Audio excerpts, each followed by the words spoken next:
your bahasa translation beruntung. Okay, so good success. The word that success means wisdom. Nah, tapi dalam bahasa aslinya ya, bahasa Inggrisnya, terjemahan dari bahasa asli, gurunya kata wisdom, hikmat. Now there's two type of wisdom. Di Alkitab mencatat dua jenis hikmat, saudaraku. The first type is called hokmah. Pertama, hikmat ini disebut hokmah. That means intellectual wisdom. Artinya hikmat karena intelektualitas atau karena pengetahuan yang kita pelajari. We all go to school to get intellectual wisdom. Misalnya kita waktu ke sekolah kan kita mendapat hikmat intelektualitas. Because we study something, we learn something, we apply it. Karena kita belajar ilmu tertentu, kita kuasai, kita terapkan, itu kita dapat hikmat.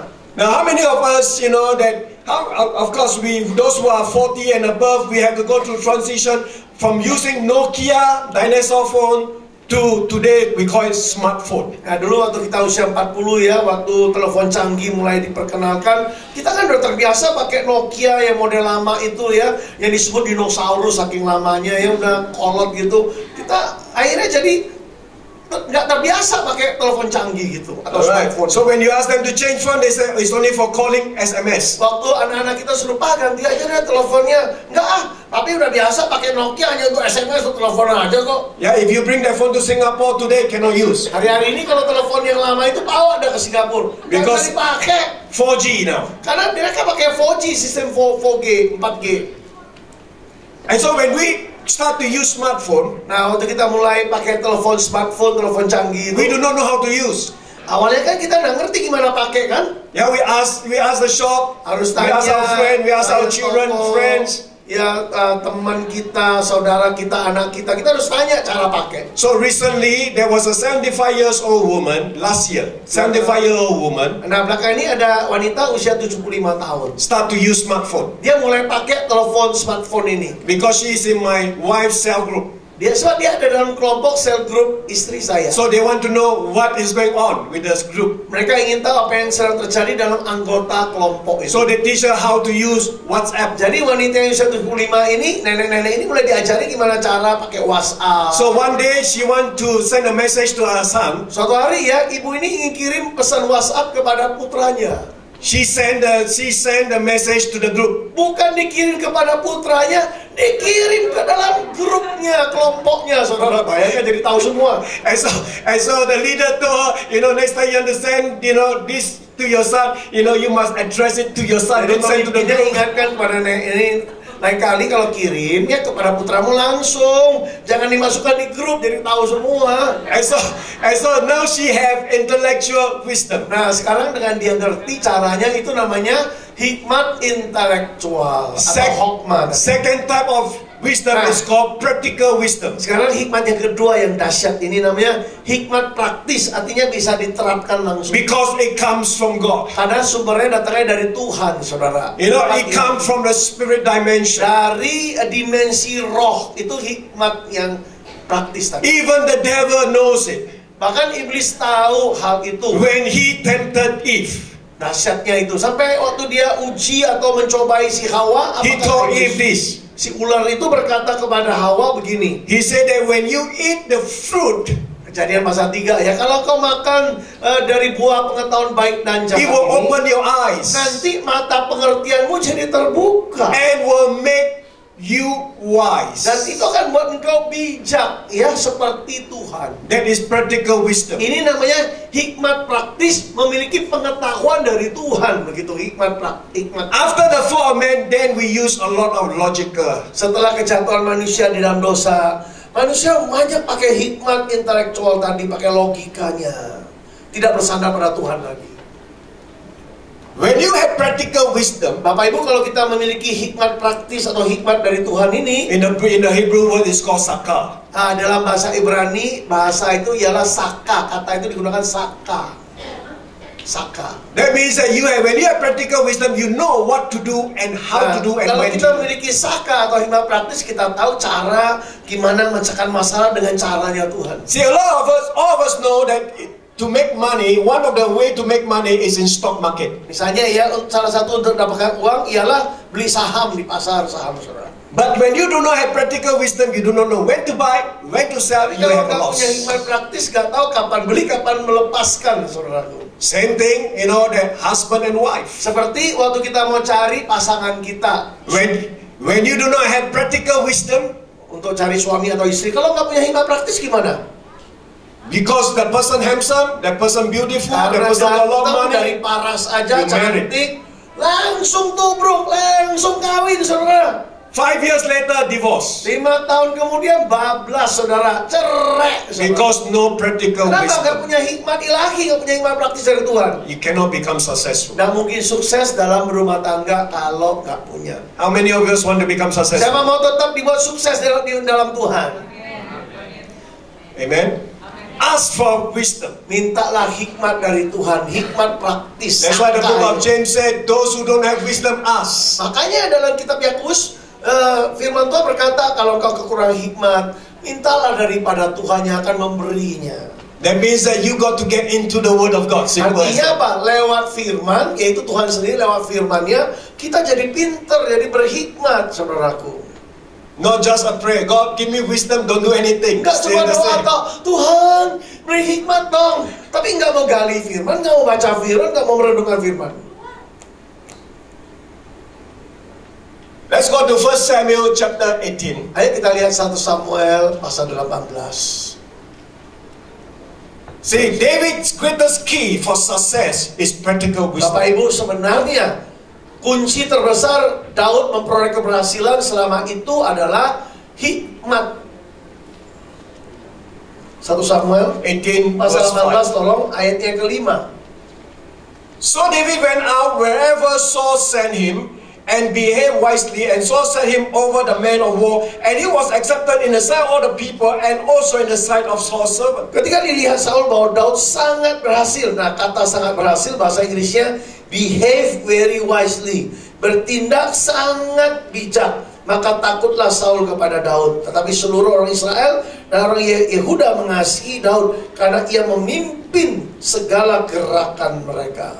Amen. Now imagine Saul put David, as a leader over the soldiers, over people. Bayangkan saudara, Saul menempatkan Daud sebagai kepala pasukan atas tentaranya juga atas pegawainya.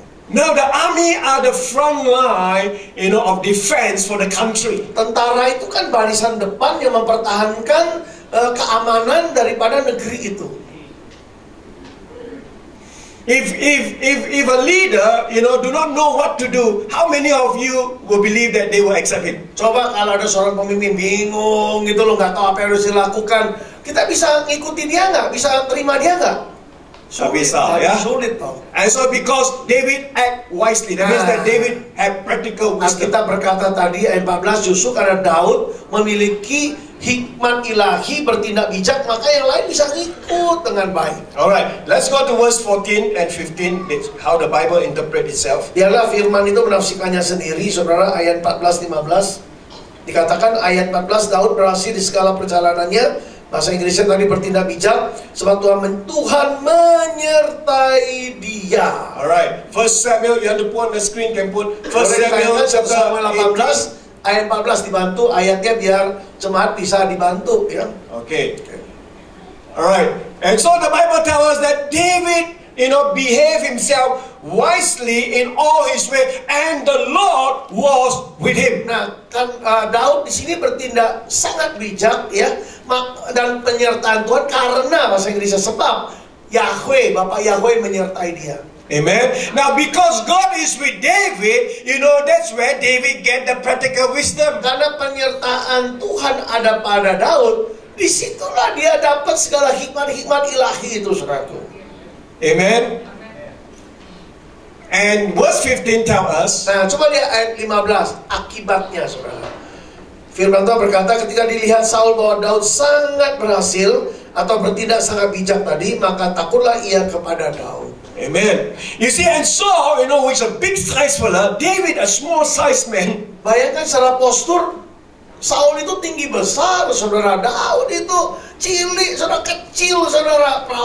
But Saul is afraid of David. Coba bayangkan orang yang besar, berotot, tinggi, saudara takut sama orang yang pendek, kecil, saudaraku, yaitu Daud. Because David possessed that practical wisdom. Kenapa? Karena Daud memiliki hikmat praktis tadi. See, people are not afraid of the size of your body, Bapak Ibu, orang nggak takut ukuran tubuh kita, but people are afraid of your wisdom you tapi carry. orang takut atau sungkan atau segan karena hikmat ilahi, hikmat praktis yang kita miliki. Just like your President Jokowi. Seperti Bapak Presiden Jokowi, dia coba lihat. I tell you, when he first become the president, somebody told me that he looks like a taxi driver. Nah, awalnya waktu jadi presiden, orang-orang di Malaysia bilang kayak supir taksi, nggak ada potongan, maksudnya gitu loh. No, orang Malaysia, orang Indonesia. Orang Indonesia. We are not so cruel. Okay? Amen. But tetapi when you see how Waktu kita lihat how he solved problems, bagaimana Bapak Presiden kita menyelesaikan masalah I begitu tell bijak, you, saudara. that guy got so much wisdom. Apalagi masa-masa demo kemarin kita tahu ya, tenang, dia kalem ya, senyum aja. Hikmatnya begitu besar, saudara. Selesai semua masalah itu. Coba kalau dia bertindak aneh-aneh, habis tuh. This is the greatest key of David for success. Ini kunci keberhasilan Daud juga For dalam success. setiap keberhasilannya. Praise and worship is for relationship. Bapak Ibu, seringkali kita bilang pujian dan penyembahan buat Daud berhasil, tapi pujian penyembahan itu kan hubungan pribadi kita dengan Tuhan. Setiap orang harus, saudara. Amen. Don't get confused. Jadi jangan dibingungkan dikit-dikit. Praise and worship is for relationship. Pujian penyembahan semua orang harus lakukan. Itu hubungan Because you love kita God dengan and Tuhan. God loves you. Kenapa? Karena cinta kita pada Tuhan dan Tuhan mencintai kita. Itu hubungan, Amen. keintiman, saudara, kedekatan. But practical wisdom is to Tapi take for hikmat success. praktis itu membuat langkah kita berhasil dan beruntung tadi. Ya. When his son Solomon become the next Nah, successor, ini buktinya ya. Kalau waktu Salomo menjadi penerusnya untuk menggantikan bapaknya. when God asked him, "What do you want me to do for you?" Waktu itu lagi muda-mudanya ya, dia Tuhan tanya, Salomo, lu minta apa? Apa yang harus kulakukan bagimu? Kata Tuhan. Where did he get the inspiration, to tell God that I want wisdom? Pertanyaannya, dia dapat inspirasi dari siapa? Bahwa dia perlu hikmat dari Tuhan. Dari siapa dia dapat inspirasi itu? Where did he get it? Dari mana dia mendapatkan inspirasi? Dia harus minta yang paling utama, yaitu hikmat. Dari Because siapa? he saw the father David have this practical wisdom. Karena selama ini dia keberhasilan papanya karena hikmat praktis yang dari Tuhan itu. Because during that time, David, that David already prepared all the gold, all the furniture for the temple, the material for the temple. Untuk pembangunan rumah Tuhan, waktu itu Daud, ya papanya kan nggak boleh bangun, tapi dia udah siapkan segala yang diperlukan, emas, perak, dan kayu-kayu yang mahal, perabotan-perabotan yang diperlukan, dia udah siapin buat anaknya, saudaraku. And David was the greatest king. Dia dicatat sebagai raja yang terbesar. At that time, it was a golden era for Israel. Itu masa keemasan, masa kejayaan bangsa Israel di bawah pimpinan Daud. Because of this practical wisdom. Karena hikmat praktis yang dimiliki Raja Daud. David also applied this principle. Nah, si Daud juga Salomo juga praktekkan, Daud juga praktekkan prinsip ini. That's how God told Joshua. Sebagaimana Tuhan berkata kepada Joshua In the book of Psalms 19, coba kita lihat Mazmur pasal 19 verse 15. ayat 15 ya. Daud mempraktekkan apa kata Joshua, yaitu merenungkan firman Tuhan siang dan malam, maksudnya. Ya, in the book of Psalms, Mazmur, Pak. Mazmur pasal 19 ayat 15. 19 ayat 15. Nah, terima kasih, ayat 15. Mudah-mudahan kau berkenan akan ucapan mulutku ya, dan renungan hatiku, merenungkan firman. Ya Yahweh gunung batuku dan penebusku, kata Daud, saudara. Amen. It's the same way. Dia merenungkan firman Tuhan. How many of you still want to prosper and have good success? Siapa mau tetap berhasil dan tetap beruntung di dalam Tuhan? Amen. Let the word of God form you. Mari, Come on, give Jesus a clap offering. Firman, renungkan firman. Alright, finally, Terakhir, saudara, we go back to the book of Joshua chapter 1. Kembali ke Joshua pasal pertama ayat 9. Verse 9. Ayat 9, Joshua 1 ayat 9. Bukankah telah kuperintahkan, kata Tuhan, bukankah telah kuperintahkan padamu? Sekali lagi diulangi ya, kuatkan dan teguhkan, artinya jadilah berani. Janganlah kecut dan tawar hati, sebab Tuhan Yahwehmu menyertai engkau kemanapun engkau pergi. Amen. How many of you want God to be with you? Siapa ingin penyertai Yahweh Tuhan kita selalu bersama kita? If God is for you, who can come Kalau against you? Tuhan selalu ada di pihak kita, siapa yang sanggup melawan kita, saudara? That is the good news. Ini berita yang terbaik, You saudara. know, but Tetapi how God put the thing, in chronicle sequence. Tapi bagaimana Tuhan tempatkan itu dengan urutan-urutannya. So he said, firstly, to Joshua, that it is based on the promises of God. Jadi diulangi ya ringkasan. Pertama, lewat apa? Janji firman Tuhan. Percaya, pegang janji Tuhan. Itu yang See, pertama. some people just couldn't believe that the promises of God can come to pass for them. Ada orang masih meragukan janji firman Tuhan. Aduh, bisa nggak terjadi atas diriku ya? Meragukan janji Tuhan. Secondly, Yang kedua apa keberhasilan itu? it is through the principle of the word of God. Lewat prinsip firman yang merubah diri kita. Izinkan prinsip Amen. firman merubah diri kita. Because if you don't have the second one, Nah, kalau yang kedua tidak kita miliki, artinya tidak kita izinkan firman membentuk kita, it is very hard, for God to be with you. sulit mengalami penyertaan Tuhan. Kalau tidak izinkan firman membentuk kita, sulit mengalami penyertaan Tuhan. Because Jesus said this, Sebab coba lihat apa kata Yesus dalam Yohanes 14 ya. verse 23. Ayat 23 coba ditayangkan. Yohanes 14 ayat 23. Jika engkau mengasihi aku, kata firman, ya. John chapter 14, verse 23. Jawab Yesus, jika seorang